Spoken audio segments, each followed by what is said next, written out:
class rock and country music facts and trivia. I got one today that kind of surprised me. I had no idea.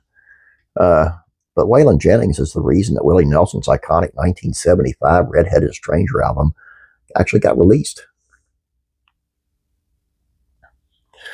Thanks to Waylon Jennings, the iconic album Willie Nelson's 1975 Red-Headed Stranger lives on. It's true, we all know that Waylon was a pioneer in the country music genre and never seemed to be afraid to speak his mind and say whatever he felt. He was driven by a single-minded purpose to make good country music. If something got in the way of that, he'd figure out a way to get around it. He was interviewed years ago on Nashville Public Television in promotion of his book, which was released in '96, Waylon and I Autobiography. They dove deep into some of the elements that made Jennings a country music icon. He also tells a few stories that personify his infamous outlaw spirit. Sean Seigenthaler, who conducted the interview, pressed him on where he got his relentless drive from. Everything my grandpa did was against the grain, and I more or less did that too. But since that day, I can remember the only thing, I never liked to be told what to do. I just didn't like to be told what to do, and I didn't like for people to do things wrong. But as far as the drive I had for that, it was just something that was born in me, and it's still there. They call it outlaw. They call it all kinds of things, and all it was I tried to do right by people, and I was taught that. They go on to talk about a story in the book where Waylon tagged along to the studio for a meeting with executives at the label regarding Willie's aforementioned album, which was topping the U.S. country charts on this day in 1975. It was inspired by the tale of the Red-Headed Stranger, a song that Willie played often as a DJ on his program in Fort Worth, Texas, in the very early days of the music industry.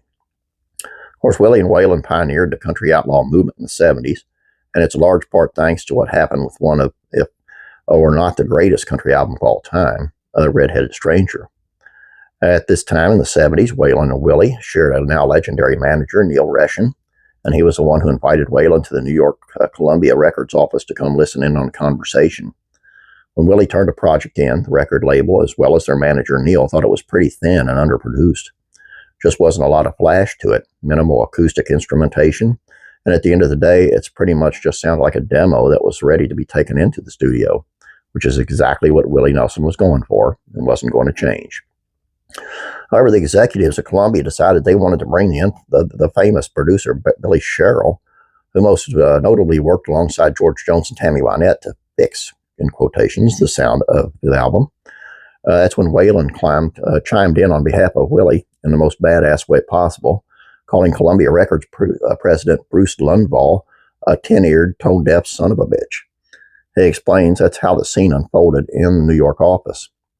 Bruce Lundvall, he's a quiet man, but I said, take that tape off or you won't be my manager or Willie's either. And I called him a bad name. I don't know what he's doing and what he's had not a clue about this music. And I said, get it off.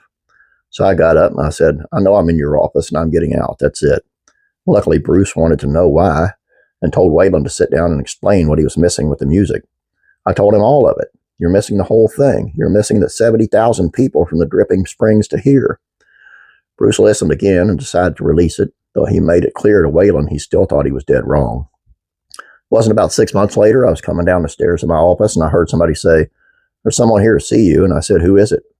And he said, it's that stupid, and repeated what I said. And he brought me a gold album. It was that Red-Headed Stranger album. As it turns out, Bruce was a good sport about it. And the gold record had a note that read, this is from that tin-eared, tone-deaf son of a bitch. You were right. Here's your album. Waylon had his finger on the pulse and understood what people wanted to listen to and what resonated with them.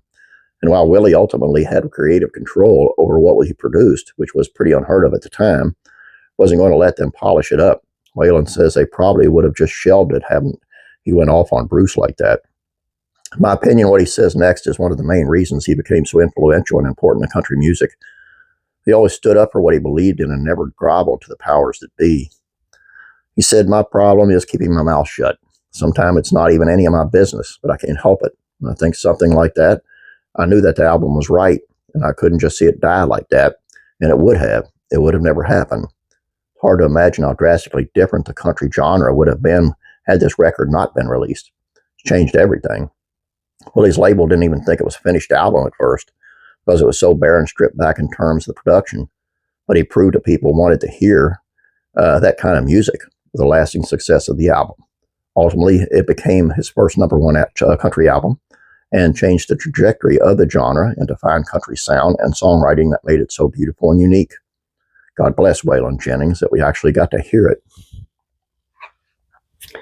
I love Waylon, man. I mean, God rest his soul.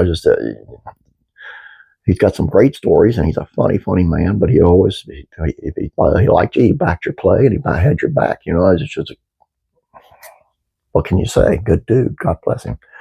Please subscribe if you have not yet. Please like this video. I'd appreciate it. Have a great day, guys. God bless. Praying for you.